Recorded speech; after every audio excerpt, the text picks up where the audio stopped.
Broadcasting live from the Business RadioX studios in Atlanta, Georgia, it's time for High Velocity Radio. Welcome to the High Velocity Radio Show, where we celebrate top performers producing better results in less time. Stone Payton here with you this morning, and you are in for a real treat. A little bit later in the program, we're going to get a chance to visit with author, speaker, and entrepreneur, also co-founder of the Deloitte Center for the Edge, and now running his own enterprise, Beyond Our Edge. He's got a new book out. His name is John Hagel. Really looking forward to that conversation. But first up on the High Velocity Radio Show, please join me in welcoming to the broadcast CEO and founder of Significance and the Significance Learning Center, Miss Trisha Stezzi. Good morning, Trisha. Good morning. I love being here at Business RadioX, my favorite. Well, it is such a delight to be on the air with you. Things have been a little crazy for us and even our collaborative work together. For the listeners out there who don't know, in addition to all of the great work that Trisha does through the Significance Learning Center, she also is our host. She is the face of women in technology and the voice of women in technology here at the Business Radio X network. So we get a chance to be on air and visit with so many bright, passionate people, and it's a lot of fun. Trisha, it beats the heck out of working, doesn't it? It's a pretty good gig. If you would share with our listeners mission, purpose, what are you out there trying to do for folks with the Significance Learning Center? Yeah, great. Well, we just launched recently because now more than ever, people are searching for more meaning and more authenticity and fulfillment in their life. It's been a huge trend, but now with this pandemic pause, so many more people are kind of thinking about what matters. That means business leaders like ourselves or owners, and our employees. And so with the Significance Learning Center, what we've created is, a place where you can come and get, access to the guidance that's personalized, the guidance and support you need to actually make a life transformation and build a life that you love that is more fulfilling. Because I've found that, a lot of people kind of recognize that in their life, they kind of know what matters to them, or they're waking up to that, and they're recognizing that maybe their life isn't super aligned to those things, and they're kind of trying to make a change, but that's where they get stuck. So, it's not an easy journey. So sometimes you need a little help along the way and a support system. So that's what we've created at the Significance Learning Center. So we have world-class instructors, and our approach is to, make every course and offering like very experiential, because also we're all feeling very isolated, and we want to connect and actually, have people kind of workshop through our transition, because it's much different. Watching, like, say, a downloadable, informational webinar, that's a good start, but actually putting that into practice is a little harder. So we want to help you do that. And, later on, you're going to meet our guest, John Hagel, who is one of our instructors. And I'm super thrilled to be working with him. Each of the topics are very purpose aligned. So all of the instructors, basically their purpose is to support the students in making this transformation. And so it's beautiful because all the instructors are really personally invested in the success of the students. So that's what we're doing. We're helping people get their lives a little bit more aligned to what means what means the most to them. And the beauty of that for our audience here on Business Radio X is that when people are in line with their purpose in their life and in their work, they're more productive, and so are the companies that they work for. So, this statistic everybody knows from Gallup, where 65% of all workers are disengaged or actively disengaged, like trying to harm the company. Anytime you can try to... that's a term I haven't come across. Actively disengaged. That's a little scary. Yeah. Ouch. That's a nice way of putting it. I'm sorry. Go ahead. It's okay. No, I love it. Yeah, we don't want anyone actively engaged. Preferably, we want them very engaged and enthusiastic because they're more productive and loyal, which is great for business. And so, actually, the 3 hallmarks of finding fulfillment at work, which 96% of people feel that they can find fulfillment at work, they're just not finding fulfillment at work. But if you want to try to get there as a leader, then the 3 hallmarks are a sense of belonging, making an impact, and personal growth. So we're kind of focused on all 3 of those areas. And that's a stat that comes from PwC. So, the people that study this thing know the value of getting purpose right in your life as an individual and, as a business and a business leader. So that's where our focus is, help people do that. Well, congratulations on the momentum. What an exciting time for you. Yes, let's introduce your guest, if you would, please, and let's learn all about this gentleman and in his work and how you guys are collaborating. Absolutely. So I'm so happy to welcome John Hagel. He has 40 years experience that he's sharing with us and our listeners today. And as a management consultant for the top companies in the world, he's an author, 7-time author with a new book coming out called. So you might know him for his book, The Power of Pull, and his new book coming out is going to be probably called From Pressure to Passion. So that sounds pretty good to me. John's Silicon Valley based tech expert. And I'm going to let him go a little deeper into his background because he'll be much better at sharing it. But our work together is, he's put together this exclusive course for the Significance Learning Center where you actually get to work directly with John in a small group setting of only 40 students.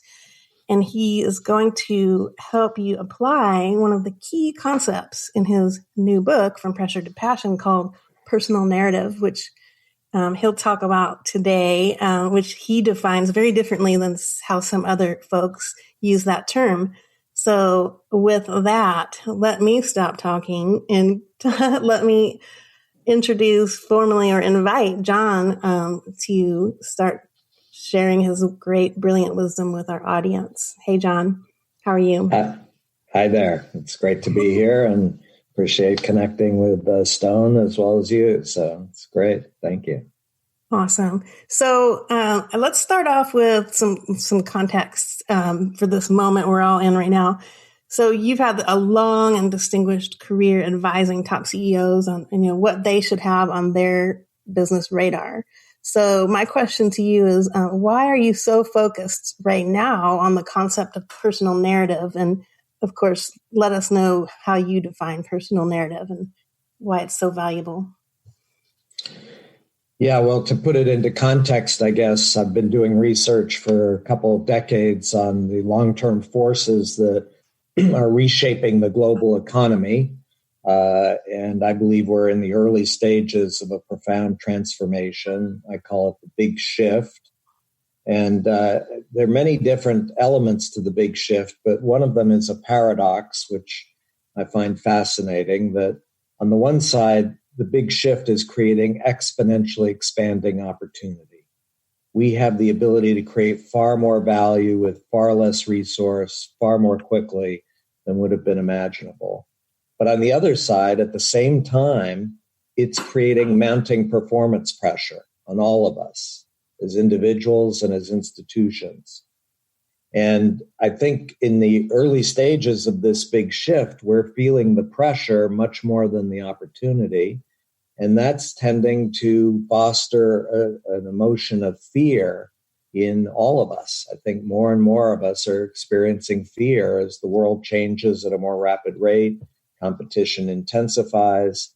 And I think that while that's understandable, fear is understandable in a world of increasing pressure, it's also very potentially dysfunctional.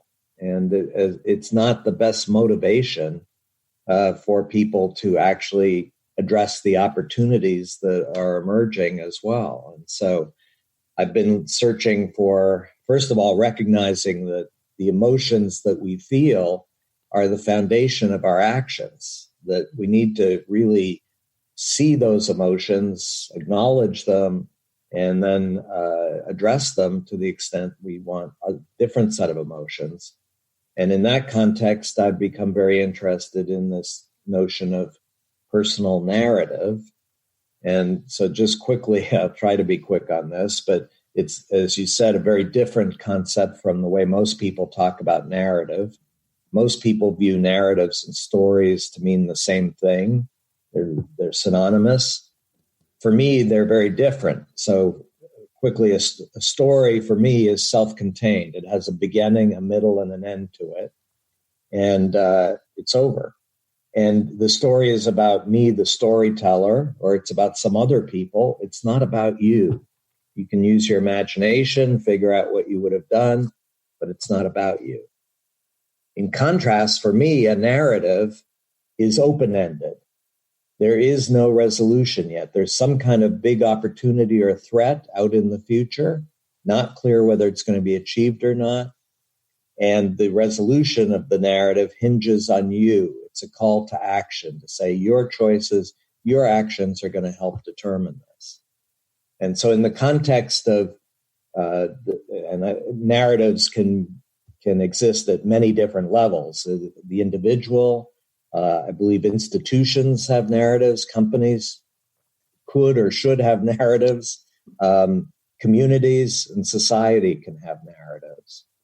But at the level of the personal narrative, the individual narrative, to me, the two key elements are, number one, looking out into the future. Are you driven more by a sense of threat or a sense of opportunity? And what threat and what opportunity is motivating you, is moving you forward? And then secondly, a personal narrative, the way I think about it, is a call to action, not just to yourself, but to others. What's your call to action to others? Are you asking help from people? And if so, what kind of help to address what kind of opportunity or threat? And so I believe personal narratives can be very powerful in terms of shifting us from fear to hope and excitement, and ultimately unleash what I call the passion of the explorer. So let me stop there. I've gone on quite a bit and see if it raises other questions.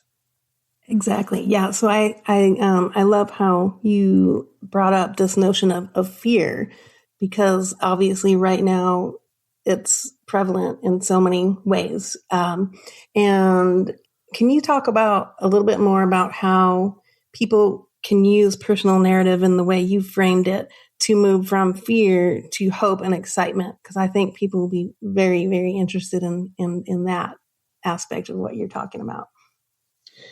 Yeah, in my experience, it can be very powerful in the sense, first of all, I think we all have a personal narrative. We are living, each of us, to a personal narrative. Very few of us have actually made the effort to articulate that narrative, make it explicit. What is that narrative? What threat or opportunity? What's the call to action? We're living it through our actions, but we're not articulating. And I think just the exercise of stepping back and saying, what is my personal narrative? What is driving me forward? And what's my call to action to others? Can be very enlightening to say, oh my goodness, I'm really focused on threat. Maybe I should be focused on opportunity. And what kind of opportunity would really inspire and excite me? And then on the other side, am I asking for help from anybody? Many of us are sitting there saying, no, we're going to do this all ourselves. And that feeds the fear. It's all on us. There's no help from anybody else. Yeah. Versus, okay, are we asking for help? If so, what kind of help and from whom? And then reflecting on all that and evolving your narrative. Your narrative is not fixed in stone. It can evolve, but you have to make the choices and decisions to evolve your narrative so you can have more impact and move from fear to hope and excitement. Love it. So it's from what what I love about this and really resonates with me is that you're helping people become more conscious of, how they basically got to where they maybe are right now unconsciously, and giving them some tools to become more proactive about creating, a life or a family or a community or a business that they actually do want versus what they kind of accidentally fell into. Absolutely. No, I think it's again, developing a sense of agency that we don't have to live in fear, and there are ways to evolve and cultivate a different set of emotions within us. Can you give us an example or some examples of how powerful personal narratives can be in, tapping people's emotions and getting them to act? Boy, I'll give you actually my own personal experience. I grew up in a dysfunctional family. I had enormous fear as a child. And I, without knowing it at the time, developed a personal narrative, which was basically, tell me what your problems are, what your challenges are, and I will help you with my mind, with my analytic capabilities. And it was interesting on many levels when I finally made the effort to articulate that narrative. It was, first of all, a realization that my needs were irrelevant. It was all about the needs of others. Secondly, it was about threat. It was about others are facing challenges and threats, and then I can help them, but it's helping them with my mind because emotions for me were very dangerous. The emotions that I was exposed to had to do with anger. And so I wanted to stay away from emotions and just focus on analysis and data. So I lived my life with that narrative. It was interesting when I was in third grade, I think it was third grade, early elementary school, it gave me an aptitude test to see what I was most suited for. And the answer that came back was that I was most likely to become a priest or a social worker. And I think it was, at the time I said, that's absurd. I'm not religious. I'm not interested in social work. But again, in reflection, it was capturing this notion of my drive to help others and not be focused on my own needs or opportunity for developing my potential. And so it's also the reason why over time I entered the business world as a consultant, management consultant. I mean, not quite a priest or a social worker, but still driven to help others in terms of addressing their problems and doing it with data and analysis versus addressing the emotions. So it was the process of making that explicit that was an aha moment for me and made me realize that there was a very different narrative that I had actually been starting to cultivate, but wasn't really focused on it, which was a much more driven around an opportunity. And the big opportunity that I saw was, how do we create platforms that can bring people together to achieve more of their potential? And that was the big opportunity, the inspiring opportunity, and I was calling others to help in addressing that opportunity. So it ended up becoming a very different narrative and really has helped me to focus much more in my business life as well as in life in general. I love it. And I think I became one of those people that you drew to you. So we're very aligned in that.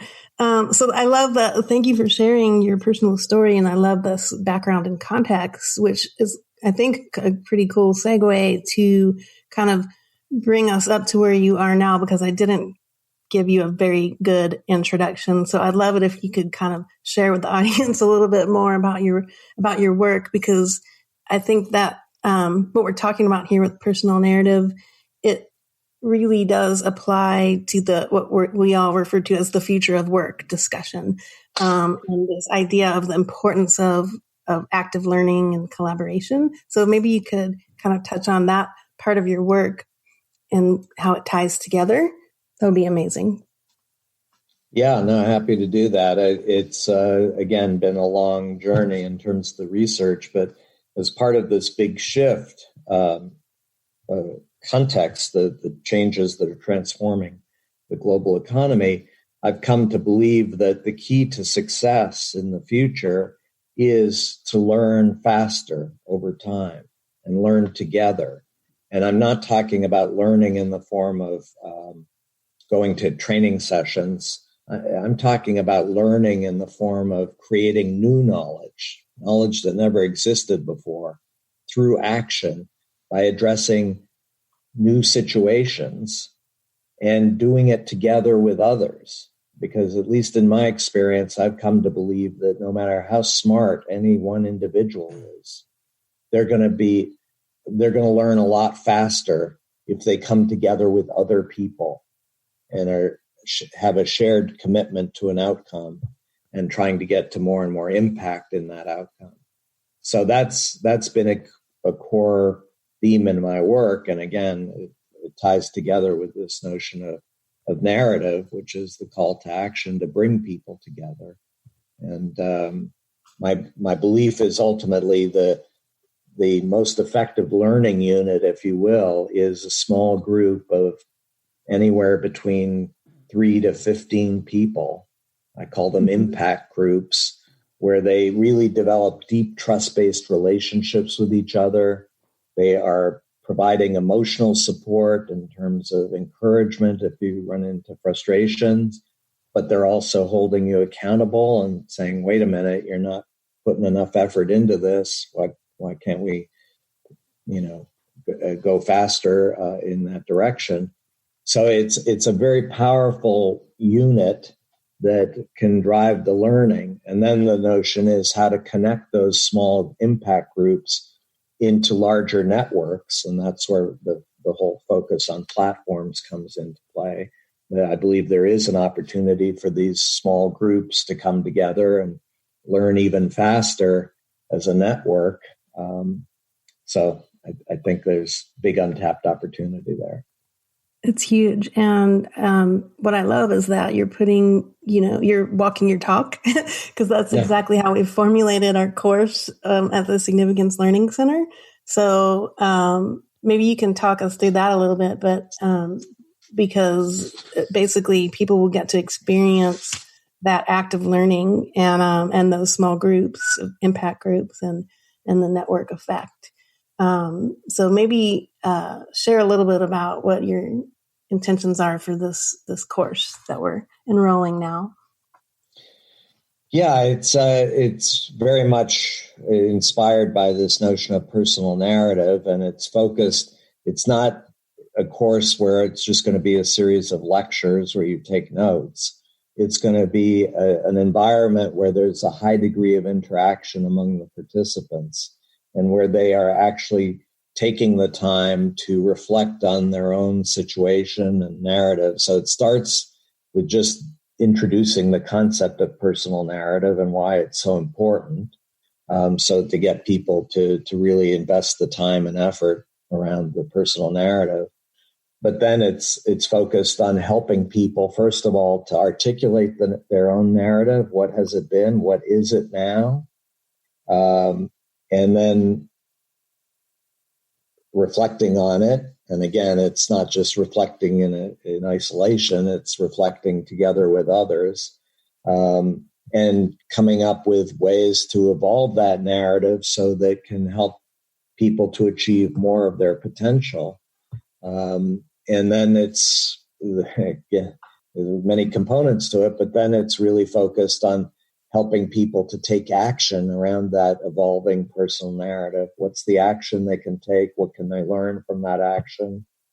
And then it's also, again, introducing this concept of impact groups and encouraging the participants to come together into small groups where they can build those deep trust-based relationships and learn faster together. So, yeah. Very exciting. So obviously I have to do a little plug here and tell people where they can sign up for this incredible experience. And so that's DoSomethingSignificant.com. And you can go straight to John's page if you like at John-Hagel and check it out. And actually, we should mention that John has been kind enough to share a free masterclass all about personal narrative. So you can go a little deeper on this topic there and see how it's resonating with you and what's going on in your life and your business. See if this is a good fit for you. And so with that, I would love to ask Stone if he has any questions for John Hagel at this moment, because I don't want to leave you out of this conversation, Stone. Well, it's awfully kind of you, and what a precious gift to get a chance to get a little bit of a glimpse of the work you guys are doing together, the work that John's doing on this topic. So I would certainly encourage our listeners, take full advantage of this opportunity. The work that Trish has been doing all along is just fabulous, and now I genuinely feel that we're all blessed to have the power of the pool guy in our circle. I would have been very intimidated if I'd have read my notes more carefully and realized that's who we were talking to this morning.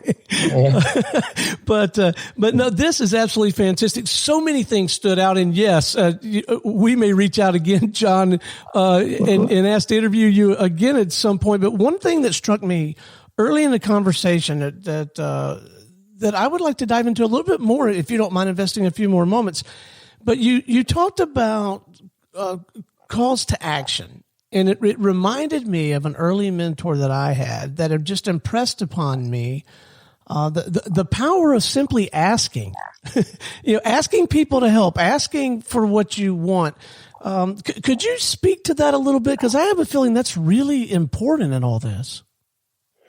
Absolutely. It's critical. I think that one of the issues that we face in society today, and this is not just in the U.S., it's around the world, is the erosion of trust. Trust is declining in all of our institutions and in interpersonal trust. And again, I think that's partly a result of this emotion of fear. If you're afraid, you tend to be much less trusting. But one of the ways to rebuild trust and deepen trust is this notion of being willing to ask for help. If you're willing to express vulnerability and say, I need help, can you help me? That starts to build trust. Here's somebody who's willing to acknowledge their weakness, what they don't know. And the problem is, again, we live in cultures and societies where asking for help is a sign of weakness. So in my view, that's one of the key elements in this personal narrative. It's not a sign of weakness. In my view, it's a sign of strength, that we really are so motivated by an opportunity in the future that if we all came together, we could achieve so much more together. Let's do this. And so I think it's, I'm definitely encouraging more and more people. And I think it's certainly the case in the business world where, again, the business cultures are, if you ask for help, if you're weak, you're not doing your job, just get back to work.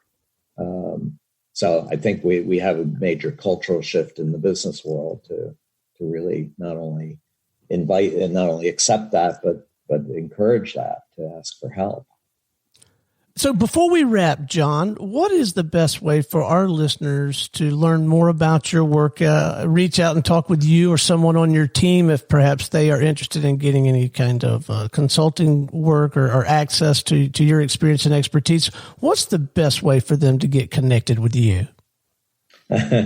Lots of ways. I mean, I'm very active on social media. I'm on LinkedIn, Twitter, Facebook. But I also have a personal website, johnhagel.com, where I've collected a lot of the writing and research. It's where I have my blog posts, and it's certainly where people can connect with me by email if they want to ask a question or seek a conversation.